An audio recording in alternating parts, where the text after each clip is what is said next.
Alors, bonjour à tous. Dans cette vidéo, on va voir ensemble pourquoi il est important d'événementialiser ses contenus et ses communications. En fait, ce qui se passe, c'est que bah, vous savez comme moi, en plus là avec la crise du Covid, bah, il y a énormément de contenus, par exemple les webinaires, qui sont, proposés et vous devez recevoir tous les jours, 1 à 2 propositions de webinaires, voire plus si vous êtes inscrit sur pas mal de listes. En fait, il y a vraiment, ce fait-là que, en fait, il y a vraiment eu un embouteillage avec la crise de Covid et malheureusement, les gens ont un temps limité et en même temps, il y a une saturation sur tout ce qui est webinaire. Les gens ont assisté à 1, 2, 3, 4, 5 webinaires et puis bon, bah, au bout d'un moment, ils en ont un petit peu marre parce que, c'est pas forcément, ce qu'ils attendaient. Ils ont été un petit peu déçus, et cetera. On retrouve exactement le même phénomène que l'on a eu avec les livres blancs, les guides, et cetera, PDF, qui ont eu lieu pendant des années, et en fait, on a vu comment dire, une saturation de ces contenus-là, une dévalorisation des contenus. Et maintenant, un livre blanc, c'est plus un événement comme avant, c'est juste, on va dire, un truc de base. Et maintenant, il faut essayer de travailler ces contenus de manière différente. Je vous l'avais dit, par exemple, pour moi, pour Conseil Marketing, j'avais pas mal de petits bouquins comme 21 jours pour bloguer comme un pro, tous ces trucs-là. Et bah, j'ai essayé de changer le format. Par exemple, là, le format qui marche bien, c'est les 100 astuces pour attirer plus de clients. Une astuce tous les jours que j'envoie par, tous les 2 jours que j'envoie par email. Et ça, en fait, bah, c'est un bonus qui est simple, qui entraîne immédiatement des résultats pour le client, etc., etc.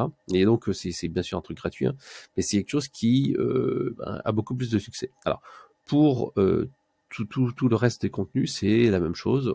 Il faut trouver en fait cette petite formule magique qui va vous permettre en fait de créer justement un événement. Alors pourquoi je vous dis ça? Parce qu'en fait, le contenu, comme je vous disais, il y en a partout, partout, partout, partout. Et si on sort pas du lot, si on sort pas des notifications en fait ou des emails, eh ben on va devenir invisible. Donc en fait, qu'est-ce qu'il faut faire? Il va falloir créer un événement. Un événement, c'est quoi? C'est faire quelque chose que les gens vont se dire, ah ouais, faut que je passe à l'action. Alors bien sûr, il y a pas mal de gens sur LinkedIn en particulier qui mettent un petit peu des contenus choquants, clivants, créatifs. Créatif, ça peut être une publicité, ça peut être une image, ça peut être demander un avis, etc., etc. Mais je sais que c'est pas forcément facile et même moi, je dois avouer que j'y arrive de moins en moins parce que sur LinkedIn, il y a beaucoup de monde et même avec des petites vidéos virales que j'utilisais, de la reprise de contenu, des photos, etc. J'ai plus de difficultés. D'ailleurs, je vous referai un contenu là-dessus sur la partie humanisation et relationnelle. Mais moi, ce que je vois, ce qui est important de faire, c'est événementialiser. En fait, c'est faire un truc qui va sortir de l'ordinaire, sortir des habitudes, et les gens vont se dire, ah ouais, faut pas que je manque ça, il y a un événement, il y a quelque chose. Donc en fait, il faut créer quelque chose qui va faire que les gens vont se dire, ah non, mais c'est pas n'importe quel truc, c'est pas, par exemple, un autre webinaire. Je donne un exemple. En novembre dernier, en fait, j'ai créé et j'ai animé le CX Summit avec Eloquent. Donc en fait, c'était 2 jours en fait de conférences avec 20 intervenants, 14 ateliers avec des thématiques qu'on avait choisies qui étaient assez sexy. Même on avait choisi quasiment les noms des ateliers avant d'avoir les personnes. Et donc on avait choisi une thématique qui était vraiment hyper sexy, c'était l'expérience client. On avait choisi des marques super intéressantes, des grandes marques, Geodis, DPD, Bouygues Télécom, etc., etc. Et également, pour créer l'événement, on a utilisé aussi des partenaires. C'est-à-dire qu'en fait, on a un peu comme on a des affiliés, hein, on peut avoir des affiliés plutôt. On prend des partenaires, des institutionnels, des associations.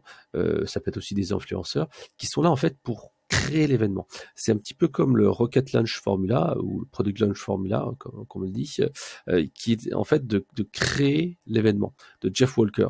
En fait, le Rocket Launch Formula ou Product Launch Formula, c'est dire voilà, il y a quelque chose qui se passe. Et donc en fait, souvent, quand les gens en fait reçoivent un email d'une personne, ils disent ah oui, un webinaire. Mais s'ils reçoivent un autre email d'une personne qu'ils connaissent, ils disent ah tiens, il y a le webinaire de Bidule qui arrive, il y a le web séminaire de Bidule qui arrive. En fait, ça crée en fait un truc genre ouais, il y a un événement, il y a quelque chose qui se passe. Donc en fait, il y a plusieurs choses. C'est cet aspect avoir des stars. Créer un événement hors norme. C'est-à-dire que vous n'allez pas juste faire imaginons que vous fassiez un concert avec une star, non, vous n'allez pas faire une star, vous allez faire en fait un festival pendant 2 jours avec que des stars qui vont intervenir. C'est un peu comme ça le principe. Donc un événement comme relativement court, 2 jours, avec des stars, et avec une événementialisation avec des partenaires. Le but, en fait, c'est de faire monter la sauce et que les gens se disent « Ah ouais, il y a un truc comme ça qui arrive ». Alors, bien entendu, ce qui est important aussi, c'est faire un petit teaser. C'est-à-dire que vous allez régulièrement dire ah tiens il y a telle personne qui est là, telle personne qui sera là, et vous allez bien sûr relayer sur les réseaux sociaux. Là dans notre cas de figure, on était juste en train de taguer les marques, mais ce qui est bien, c'est de demander aux participants de bien sûr relayer sur leur base, mais également de les interviewer, de faire une petite comment dire un petit preview, de leur demander de faire une petite vidéo en live, enfin des choses comme ça. En fait, il faut pas juste se contenter de dire hey, tu participes et voilà. Ça en fait c'est le problème que font souvent les gens qui font un sommet ou font participer des intervenants externes. Ils leur disent ouais tu participes et tu partages hein, bien sûr. Sauf qu'en fait la personne elle va dans le meilleur des cas, vraiment dans le meilleur des cas, elle va envoyer un email sur une partie de sa liste. Moi je le fais généralement sur une partie de ma liste mais pas la totalité. Et en fait ça c'est le meilleur des cas et c'est ça qui va vous attirer le plus de visites. Le problème, c'est que la plupart des gens, qu'est-ce qu'ils vont faire? Ils vont simplement relayer sur Twitter ou LinkedIn une fois, allez peut-être 2 fois dans le meilleur des cas, juste avant de participer, et ça suffit pas. Ce qu'il faut faire, en fait, c'est les engager et les inciter à aussi relayer l'événement. Donc, par exemple, leur dire, tiens, est-ce que tu me fais un teaser? Est-ce que tu me dire en quelques lignes ce que tu vas dire? Voilà, il faut que les gens, en fait, s'impliquent dedans et soient pas juste intervenants le jour J et ils se ramènent en touriste en disant, ok, c'est moi, allez, hop, qu'est-ce que je dois dire? Mais qu'ils soient là, en fait, qu'ils puissent, que vous puissiez donner un petit extrait, que vous puissiez faire un petit teaser.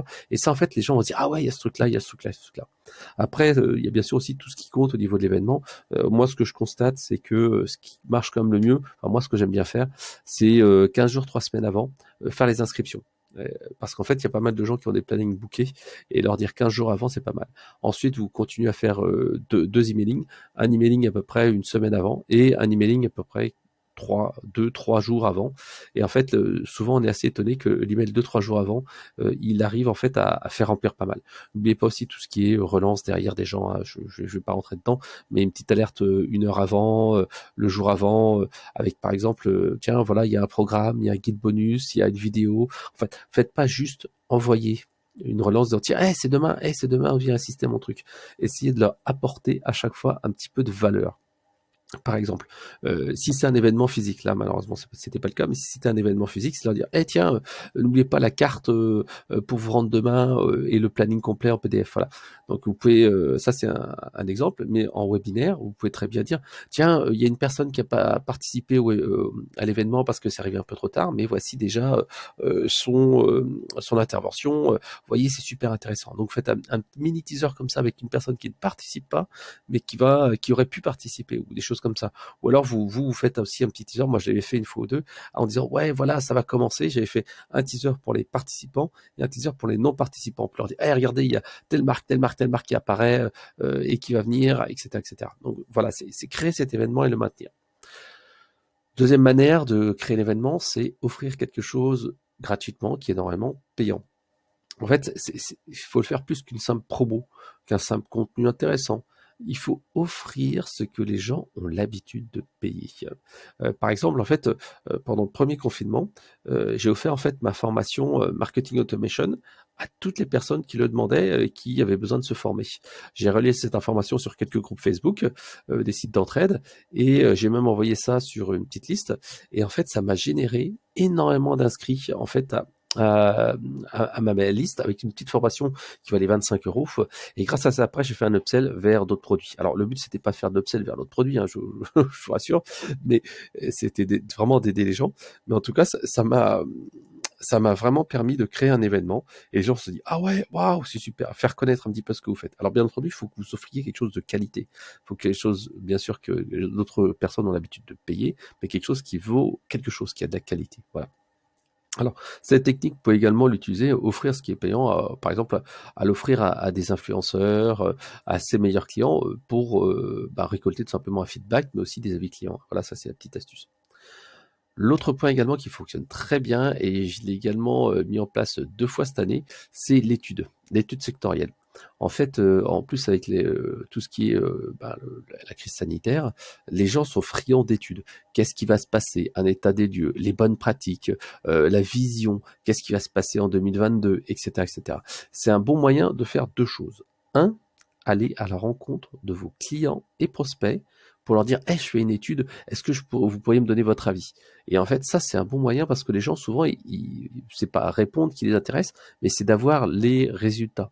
Et donc, en fait, vous devez réfléchir à votre étude pour deux choses. Un, bien sûr, avoir des chiffres que vous pourrez diffuser sur les réseaux sociaux, sur le secteur, le marché, les tendances, etc.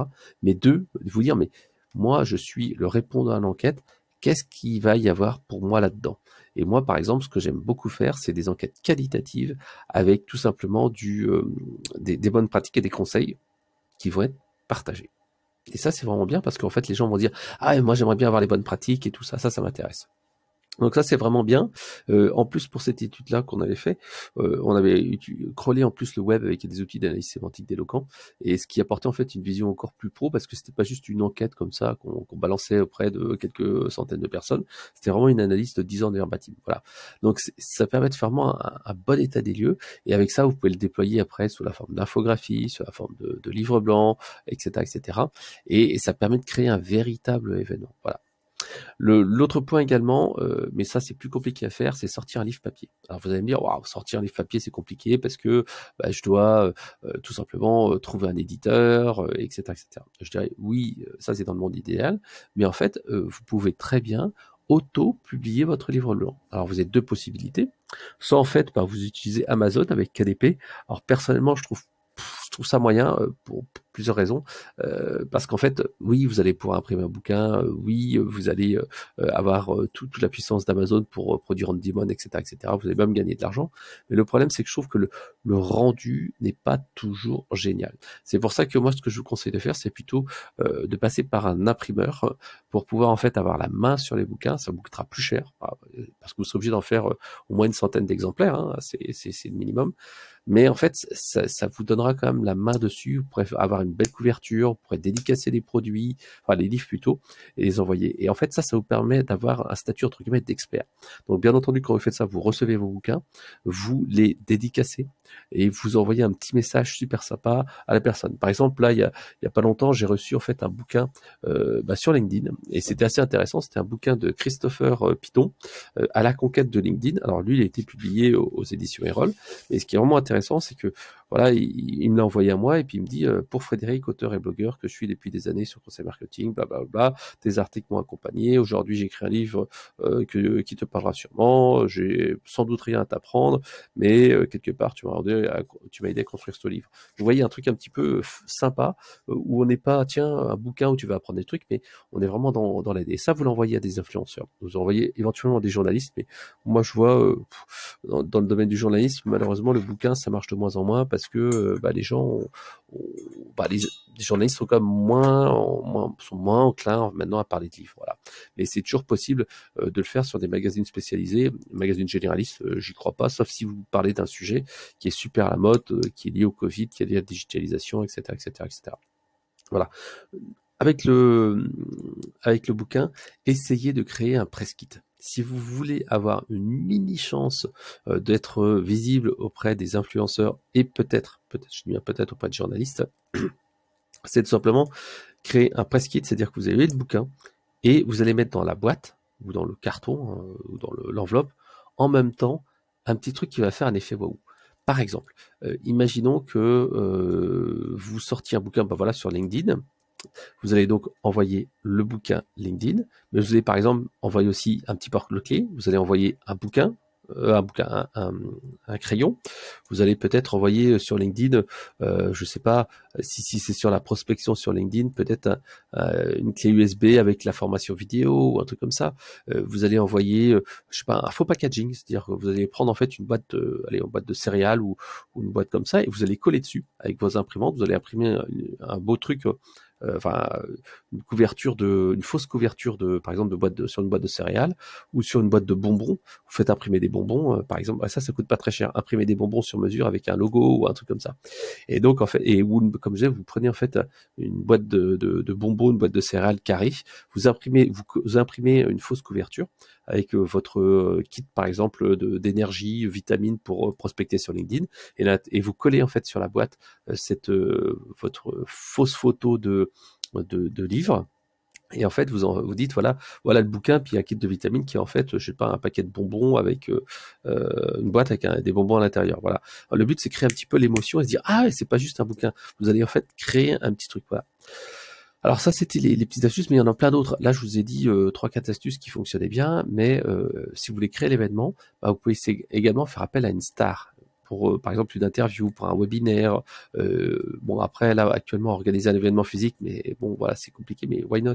Faire une version limitée d'un produit, faire appel à un designer connu, créer un défi original. Ce que moi, j'aime bien faire, c'est les 30 jours, 30 vidéos pendant 30 jours, ou défi, le challenge 60 jours, le challenge 30 jours. Et en fait, ces trucs-là, les gens, ils aiment bien parce que s'ils peuvent participer, eh ben, en fait, ils vont pouvoir s'associer à ce truc-là. Voilà. Donc, vraiment, l'idée, c'est de faire un big bang, créer un bang qui va faire, voilà, paf, il y a quelque chose qui bouge, c'est un événement hors norme. C'est comme ça que vous devez faire et éviter de faire un truc qui est vu, déjà vu, qui ne sortira pas de l'ordinaire. Donc voilà, ce que je conseille véritablement, c'est vraiment ça, c'est créer un événement qui va faire réveiller votre cible. Voilà, à vous de jouer maintenant.